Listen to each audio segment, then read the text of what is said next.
Hi, welcome to English Composition. I'm Michael Chang. I'm with Cher Chen today. 各位同学，大家好，欢迎来到英文作文课程。我是 Cher， 在我身边的是郑老师。Today in Unit 6, we're going to learn about what you should do when you write your concluding paragraph. 好，我们这个礼拜呢要延续我们前几个礼拜讲述的内容哦。这礼拜我们要讲述的是在短文之中要怎么样写作你的结尾论述段落。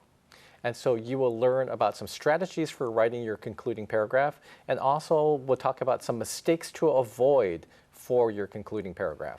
好，我们这个礼拜呢要讲的呢就是结尾段落的一些写作技巧，那还有一些各位同学应该要在写作的时候避免的一些重要的这个错误。All right, let's start by reading our writing model. The writing model is the concluding paragraph of the My Favorite Relative essay that was first introduced to you in Unit 3. 好，我们这一课的写作范例呢，其实是我们在这个单元3的时候就已经讲过了哦。那我们现在还是一样来看我最喜欢的亲戚这一篇文章，但是我们这次专注看它的结尾段落。All right, here's our writing model.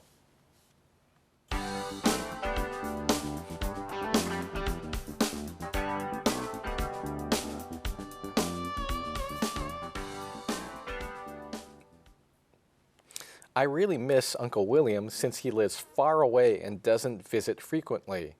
I usually only get to see him about 2 or 3 times a year. 我真的很想念威廉叔叔，因为他住得很远且不常来访，通常1年只会碰到他2、3次。I can't wait for the next holiday to come. I hope Uncle William will be there for another visit. 我真的等不及下一次的假期了。我希望威廉叔叔能够赶紧有下一次造访的机会。Right, now back in Unit 4, we mentioned that the first and last paragraph of an essay were quite different from the body paragraphs of an essay. 好，在单元4里面呢，我们曾经跟各位同学讲到过，开头引言的段落跟这个结尾段落呢，跟整篇短文中的主体论述段落都非常的不一样。And your concluding paragraph is different from the body paragraphs because it acts as a conclusion to your entire essay. It's your last chance to influence your readers. 结尾这个段落呢，跟其他主体论述的段落非常不一样，主要是因为它这个段落呢，要把所有的重点再做个统合，而且呢，这是你最后一次机会可以去影响你的读者了。Therefore, in your conclusion, you want to make sure that your readers know exactly what point you're trying to make in your essay. 那也因此呢，你一定要非常非常的确认你的读者在看完这个结尾之后呢，能够非常清楚你所要表达的内容是什么。Now let's learn some different strategies for writing a concluding paragraph. 好，那现在呢，让我们来为各位同学介绍一些写作结尾段落的方法跟策略。And now the most basic way for concluding an essay is to use the concluding paragraph to summarize the main points of the essay and restate the thesis statement. 好，那结束文章呢，最基本的一个方式就是你去截取文章中的重点，然后重述你的主旨论述。And you do this by restating your thesis again in different words, then you restate your main point in new words. 好，你可以呢，借由这个换一个说法来重述你文中的论点，并且透过不一样的表达方式来重述你的主旨。And you do not need to include all the details that you had in your body paragraphs, just the basic points are enough. 好，那在这个所谓的结尾部分呢，你并不需要包含你整篇文章中所有的论点或是所有的重要的事情哦，你只要讲出最基本的就可以了。And there are also some things that you should avoid when you're writing a concluding paragraph that summarizes the main points of the essay. 但是当你使用这一种方式来写作结论的时候呢，有一些事情是你必须要知道而且要避免的。And first, make sure that you don't use the exact same words that you used in the introduction and body of your essay. 好，那第一点呢，你必须要注意，不要完全的去使用和开头引言论述以及在这个论述本体里面使用到过一模一样的字。And second, don't add completely new points or completely new ideas that you could have included as a new paragraph in the body of your essay. 好，那第二点呢，要记得哦，在你的这个这结尾段落里面呢，千万不要天外飞来一笔，又另创了一个新的一个论点哦。如果有这样子的论点的话呢，请你务必在这个主体论述的部分就要去提到了。Now we're going to take a look at a concluding paragraph that restates the thesis and summarizes the main points. But first, let's review the thesis statement and the main points of this essay. 好，那现在呢，我们来看看一个写作范例里面的结尾段落。但首先，我们先来回顾一下这篇文章的主旨陈述以及各个主体论述段落的重点。All right, so now here, this is the original thesis statement of the My Favorite Relative essay that you can find in Unit 3. 好，我们现在在荧幕上看到的呢，是我最喜欢的亲戚这篇文章里头它的主旨陈述。It says, I think that he is odd because of the way he looks and the way he acts, but Uncle William is still my favorite relative. 好，这边提到说，我觉得他的外形跟行为都很奇特，但威廉叔叔仍然是我最喜欢的亲戚。And then here are the 3 topic sentences from the body of the My Favorite Relative essay. 好，接下来我们会列出来的是在这个主体论述段落里面的3个主要的这个主题句。And the topic sentence of paragraph 1 is, just looking at Uncle William can make you laugh. 第一个主体论述段落的主题句说，光是看着威廉叔叔一眼就可以让你笑出声来。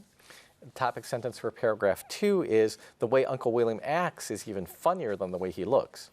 第二个主体论述段落的主题句是说到他的行为则比他的长相更有趣了。And then the topic sentence for paragraph 3 is, even though he looks and acts funny, Uncle William is my favorite relative because he always takes the time to listen to me.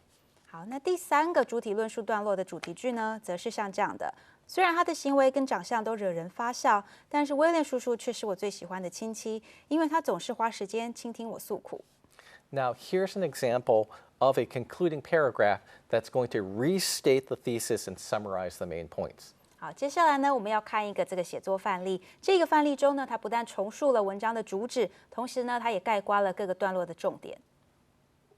It says, of all the relatives I have, the one I anticipate seeing the most is my Uncle William. Uncle William does not look like a typical uncle because he has such an unusual appearance. 在我所有的亲戚当中，我最期待见到的就是威廉叔叔，因为威廉叔叔异于常人的外表，使他看起来并不像一般常见的叔叔长辈。In addition, he has a crazy and creative personality, which means he does not act like a typical middle-aged man at all.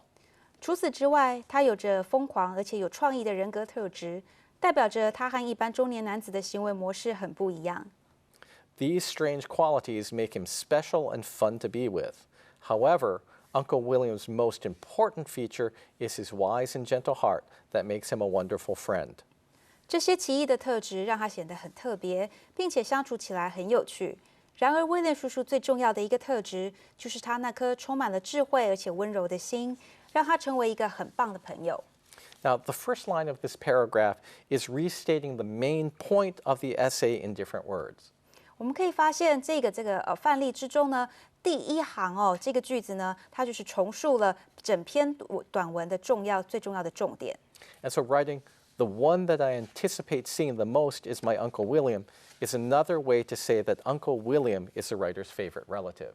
那我们只要回想一下在这个原本的文章中呢，我们提到的是威廉叔叔是我最喜欢的亲戚。那但是到了这个结尾段落的范例之中呢，他则重述写说这个在我所有的亲戚中，我最期待见到的就是威廉叔叔。And now the second line of the paragraph uses different words to review the idea that Uncle William has an odd appearance. 好，那在第2行的部分呢，他则用了不一样的字去重述威廉叔叔他奇特的外表。Right, so now the concluding paragraph uses the words unusual appearance, while the body paragraph uses the word looking at Uncle William can make you laugh. 好，我们会发现呢，在结尾论述段落里面，他提到异于常人的外表，其实呢就是主体论述段落里面说，光看威廉叔叔一眼就让我们想笑出声来，是一模一样的意思。Now let's compare the third sentence of the concluding paragraph with the second topic sentence of the second body paragraph. 好，现在呢，我们看一下第3句在这个写作范例的第3句，然后我们把它和这个主体论述段落第2段的主题句做一个比较。We can see that the concluding paragraph reviews the idea of Uncle William's unusual actions with the words crazy and creative personality. 好，我们可以看到呢，在这个结尾论述段落里面呢，他再一次重述了威廉叔叔他奇特的行为那这里的用字说他是个有疯狂而且有创意的人格特质。And now here's the last sentence of the concluding paragraph and the topic sentence of the third body paragraph. 好，我们现在看到的是结尾段落的最后一句话，那我们把它和第3个主体论述段落的主题句做一个对比。And here, the concluding paragraph reviews the idea of how wise and helpful Uncle William can be. 好，我们会发现呢，到了这个结尾段落的地方呢，他再次重述了这个威廉叔叔他是多么的聪明，而且呢是多么的乐于帮助别人。And so in summary, we can see that the concluding paragraph reviewed all the main ideas that were stated in the body of the essay, but did so with different words. 总而言之呢，我们会发现这个结尾段落之中呢，我们可以看到本篇整个短文，它每个段落所讲述到的重要的想法，都再一次的被重述，但是呢，都使用了换句话说的方式，使用不同的文字叙述。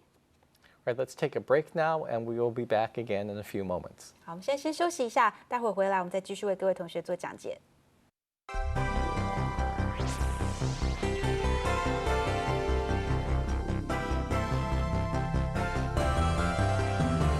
Now let's take a look at some other strategies you can use for your concluding paragraph.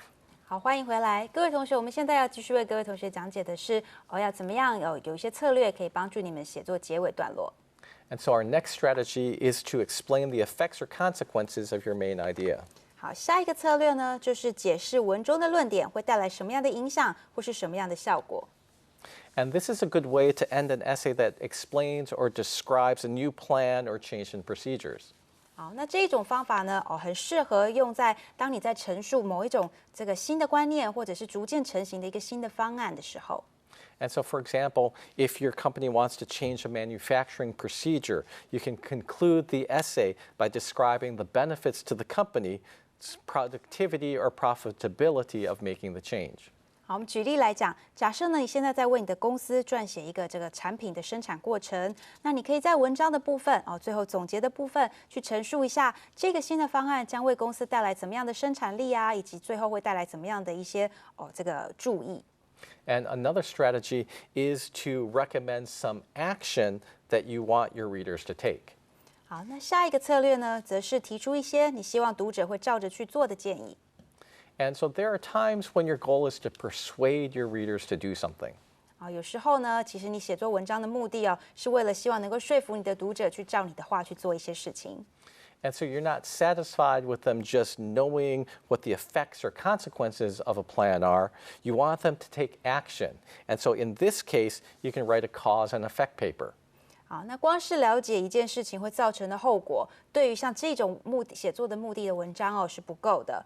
你希望你的读者能够在看完之后决定去采取一些行动。像这样的状况呢，你可以写一篇这个阐述因果关系的这样子的论文。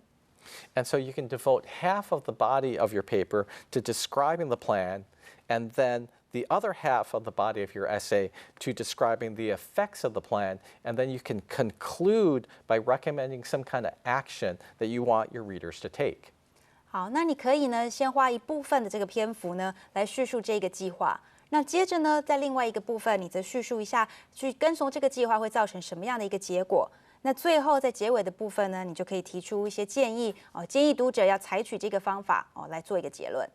All right, now our next strategy for writing a concluding paragraph is to reflect on the meaning of the experience you write about in your essay. 下一个策略则提到的是，你可以在结尾的部分回想文中所提到的事情对于你而言的意义。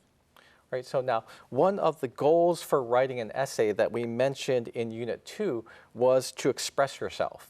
好，我们在单元2中曾经提到过，有一种写作短文的目的就是去表达自己。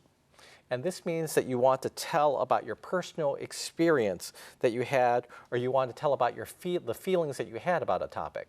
好，那这代表的是呢，当你在写作一篇短文的时候，你写作的目的是为了要去讨论你一个曾经有过的经验，或者呢，你想要谈论你对于某一个主题的感受。And if you write this kind of essay, you might want to end it by trying to explain what that experience means to you. 好，那如果你写的是这一种类型的文章的话呢，你可以借由解释这个经验对你有什么样的意义，来当做你的结尾。And this is the type of conclusion that we have in our writing model. 那其实这个策略呢，也就是我们在我们写作范例里面所使用的一个方法了。All right, so let's read the writing model one more time. 好，我们现在再看一次我们的写作范例哦。I really miss Uncle William since he lives far away and doesn't visit frequently. I usually only get to see him about 2 or 3 times a year. I can't wait for the next holiday to come. I hope Uncle William will be there for another visit. 我真的很想念威廉叔叔，因为他住得很远，不能够常常来访，通常1年只会碰到他2、3次。我真的等不及下一次的假期了。我希望威廉叔叔能够赶紧有下一次造访的机会。And so we can see that this concluding paragraph shows us the writer's feelings about his uncle without providing a summary of the information that was included in the body of the essay. 好，我们可以发现呢，这样的结尾段落，它并没有去重提文章论述中所说过的所有内容哦，但是呢，它却着重在作者对威廉叔叔的一个想法。All right, let's go on to another strategy, which is based on the ideas presented in your essay, predict what will happen in the future. 下一个写作结尾段落的一个策略呢，则是根据文章中的论点，你来预测未来会发生的事情。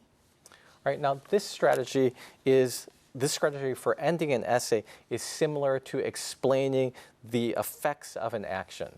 好，那这个方式，各位同学可能会发现哦，它跟之前说过哦，这用来解释这个论点会带来的结果哦，这个策略其实是蛮相似的。Now, an essay that concludes by describing an effect will usually focus on clearly predictable near-term effects, though.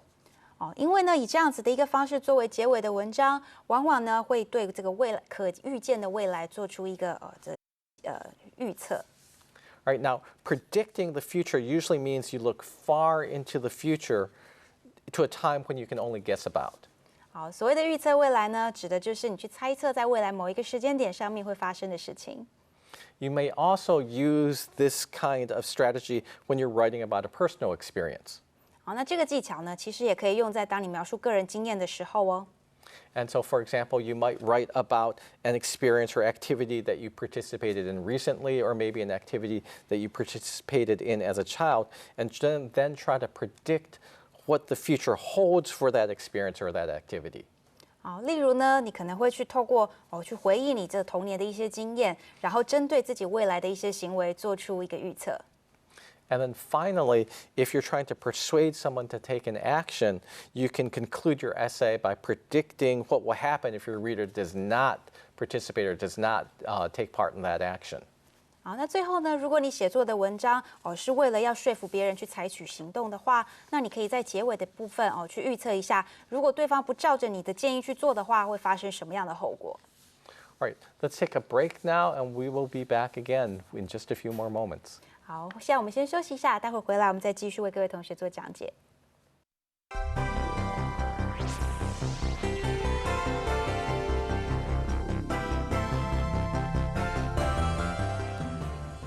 Welcome back.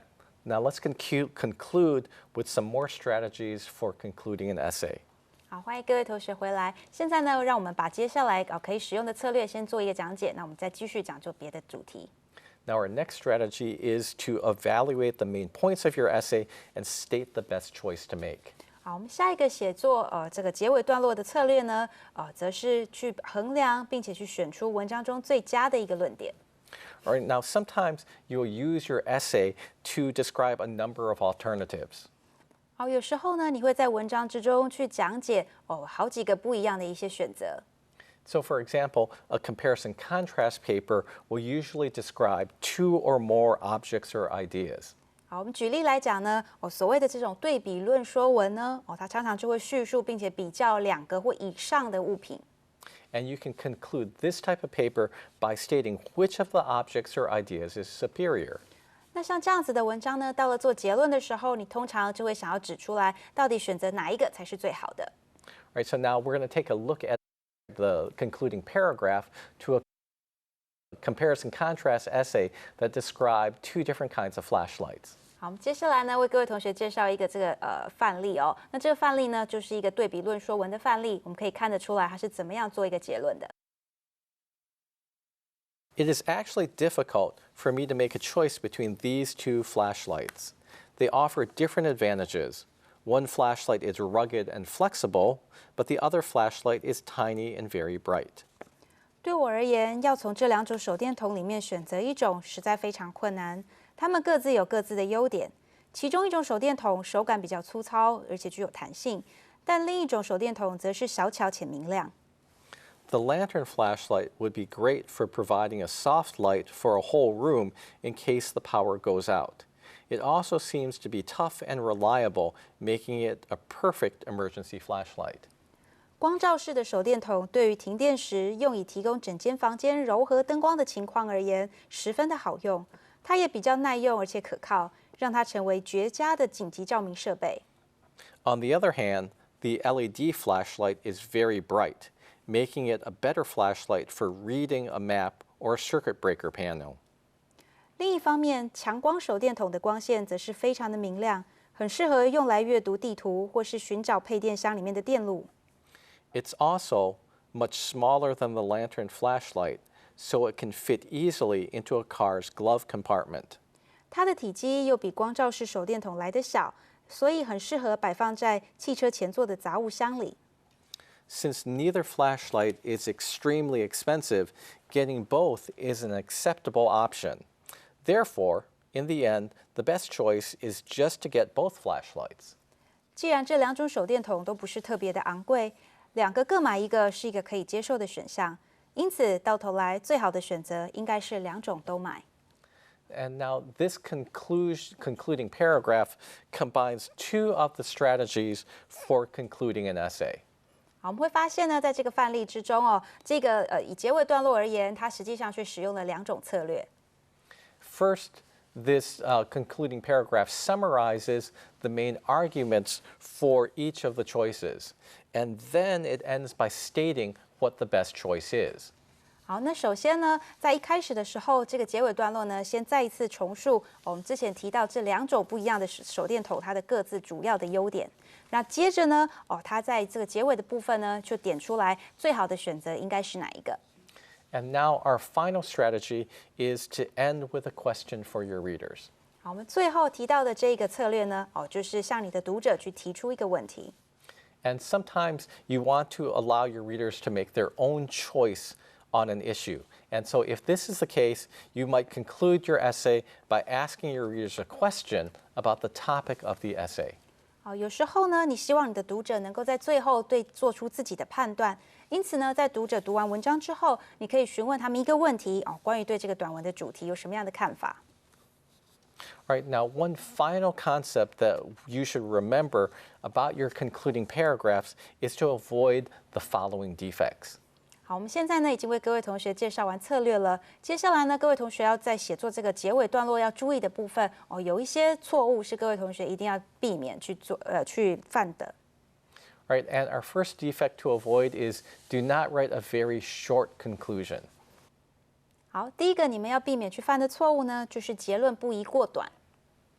All right, so sometimes when you're writing your essay, you feel like, oh, you're kind of tired, you're getting near the end. You might feel that the body of the essay contained all the important information and you just want to be done. 好，那有时候文章写到最后的时候，你真的觉得好累哦。那你也觉得你整篇文章呢，其实主要的段落呢，已经把所有要讲述的重点都讲完了。这时候呢，你只想赶快做个结尾就好了。And so then the result of this may be that you just write a very short conclusion that lacks any special kind of idea or fails to make an impression on your readers. 但是你这样的想法呢，会造成一个结果，就是你的结尾不够铿锵有力哦，那你的读者呢就没有办法留下深刻的印象。However, you shouldn't think of your conclusion like this. You should think of your conclusion as your last opportunity to influence your readers, and therefore you should try to make a significant or memorable statement in your conclusion. 但是呢，其实你应该要记住哦，这个结尾呢，其实是对每个作者而言都是最后的一次机会，可以让他们去影响到他们的读者的。因此呢，你应该要试着去写出一个让人具有这个记忆性当然印象深刻且效果强烈的结论。Right, and the second defect to avoid: do not introduce new ideas that you did not develop in your body. 好，那第二个各位同学应该避免犯的错误呢，就是在千万不要在结论的地方提出文中从来没有提出过的论点。And so, although you don't want to write a conclusion that's too short, you also should take care not to write a conclusion that's too long. 好，那虽然我们刚刚讲过，你在写作结论的时候呢，千万不能写出太短的结论，但是呢，你也不应该写出过度长的结论哦。And so then, if you're writing and you find that your concluding paragraph is starting to get long, that maybe it's as long as all the paragraphs in the body of your essay combined, then you're putting too much information into this paragraph and you need to cut it down. 好，那如果你忽然发现说，哎，你的结尾段落怎么好像比其他的论述加起来还要长啊？哦，那这可能是代表你在结尾的部分呢加入太多新的资讯了。那这时候呢，你还不如在内文的部分多增加段落来陈述，不要影响到你的结尾。Right, and so in this case, you need to make some changes to the structure of your essay. Maybe you need some more body paragraphs. So take all that new information out of your conclusion and put it into a new body paragraph. 好，那这个时候呢，你可以做的当然就像我们刚刚建议的把这个多出来的部分呢，也许你可以再多创作出其他的主体论述段落再去做一个陈述。And so also remember, if the goal of your concluding paragraph is to summarize the main points of the body, don't start adding a bunch of new ideas into your conclusion. 好，那尤其是呢，当你是采取这个所谓截取文中重点这样的策略来写作你的结尾段落时，千万要记住你的结论之中是不能够再另创新论的。Right, so now our third defect, do not use the same words that you used in the introduction when you summarize. 好，那第3点，各位同学应该要避免去犯的错误，就是你应该避免要去重复使用在引言段落中已经使用过一模一样的文字。And so when you're summarizing your essay for your conclusion, come up with some new words and phrases as you restate your thesis. And by using new words, you make the ideas in your conclusion seem fresher or more original. And this will have a greater impact on your readers. 好，当你在结论中去回顾你的重点的时候呢，试着去使用一些新的文字去重述这些内容那这样你的文章呈现出来的概念呢，会显得比较新鲜、有趣，而且呢也比较具备原创性。那因此呢，对于这个读者造成的影响力就会比较大。And so if you just use the same words that you used earlier, your reader might just skip over your conclusion because they believe you're not going to say anything new or different.